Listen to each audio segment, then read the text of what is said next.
이승기 장모 견밀이 전 남편 이명규와 이혼한 이후 현 남편 이용원 주가 조작 논란. 가수 이승기가 장인이자 배우 견밀이 남편의 주가 조작 논란과 관련해 가족이 해결해야 할 문제라면서 가족만은 건들지 말아달라고 말한 가운데 배우 견밀이의 이혼과 재혼 그리고 전 남편과 현 남편에 대한 관심이 함께 부상하고 있습니다. 견밀이는 데뷔 3년차 1987년에 배우 이명규와 결혼했습니다. 배우 이명규와의 사이에서 첫째 딸인 배우 이유비, 둘째 딸인 배우 이다인을 얻었습니다. 배우 이명규는 엄청난 재력가 집안에서 태어난 금수저였으며 물려받은 재산도 어마어마했다고 합니다. 게다가 1980년대에 매우 인기 있고 잘나가는 연예인이었습니다. 하지만 이명규는 결혼 내내 가정에 소홀했으며 결국 견밀이와 이혼을 하게 되면서 엄청난 빚까지 견밀이에게 떠넘기게 됩니다. 견밀이는 이혼 후 이명규가 남긴 빚과 두 딸을 건사하며 배우 생활을 이어갔다고 합니다. 한편 이명규는 이혼이 남긴 허무함 때문에 술에 의존하며 방탕하게 살아갔다고 합니다. 그는 집안에서 물려준 165억 원이라는 거액을 미국에서의 호화 생활과 연이은 사업 실패로 3년이 채 되지 않는 기간 동안 모두 날려버렸다고 합니다. 미국에서는 초호화 저택과 값비싼 외제차 구입은 물론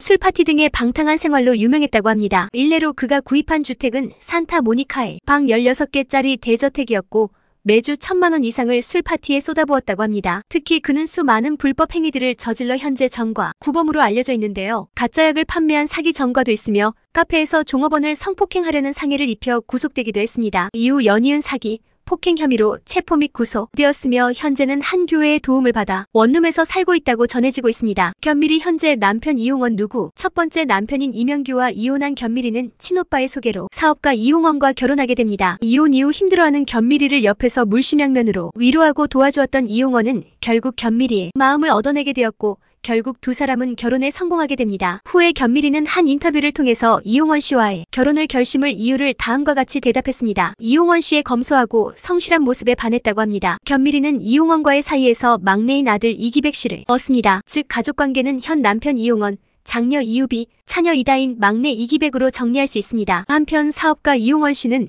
2011년 주가 조작 혐의로 징역 2년을 선고받아 복역 중 가석방으로 나온 전적이 있습니다. 그 이후로도 한 번 더 주가 조작 혐의가 있었고 1심에서 징역 4년을 선고받았습니다. 비록 2심에서 무죄 판결을 받았으나 견밀이 가족에게 이미지 타격을 입혔습니다. 견밀이 남편 이용원 주가 조작 사건 총정리. 배우 견밀이의 재혼 상대이자 남편인 이용원 씨는 2011년 주가 조작 혐의로 징역 2년을 선고받은 적이 있습니다. 이용원 씨는 그 후 2014년 가석방되었지만 1심에서는 징역 4년에 벌금을 선고받았었고 2심에서는 무죄 판결을 받았습니다. 해당 재판의 혐의는 남편 이용원 씨가 2014년 10월부터 코스닥 상장사인 모타바이오 주가를 허위 공시로 크게 부풀린 후 대주주인 견밀이의 주식을 전량 매도하여 무려 40억 원 상당의 차익을 얻은 것입니다. 이때 주당 2,000원이었던 주식이 15,000원대까지 폭등하였고 이용원 씨가 구속되자 주가가 폭락하여 수많은 개인 투자자들이 손해를 보았다고 합니다. 비록 이용원 씨의 혐의는 무죄로 판결을 받았지만 이러한 상황 때문에 이승기의 팬들이 이승기와 이다인 커플의 결혼을 반대하기도 했습니다. 이승기는 장인 이용원 장모 견밀이 등의 주가 조작 관련 보도가 쏟아지자 주가 조작으로 260억 원을 횡령하고 30만 명의 피해자를 양산했다는 것은 명백한 오보라며 대신 부인하고 나서기도 했습니다. 이승기 장인 무죄 판결 뒤집혔다. 그러나 이승기가 20년 커리어를 내걸고 견밀이 가족을 위해 감정을 호소한 것이 무색하게 주가 조작 사건은 재점화됐습니다. 견밀이 남편 이용원은 지난 2014년 11월부터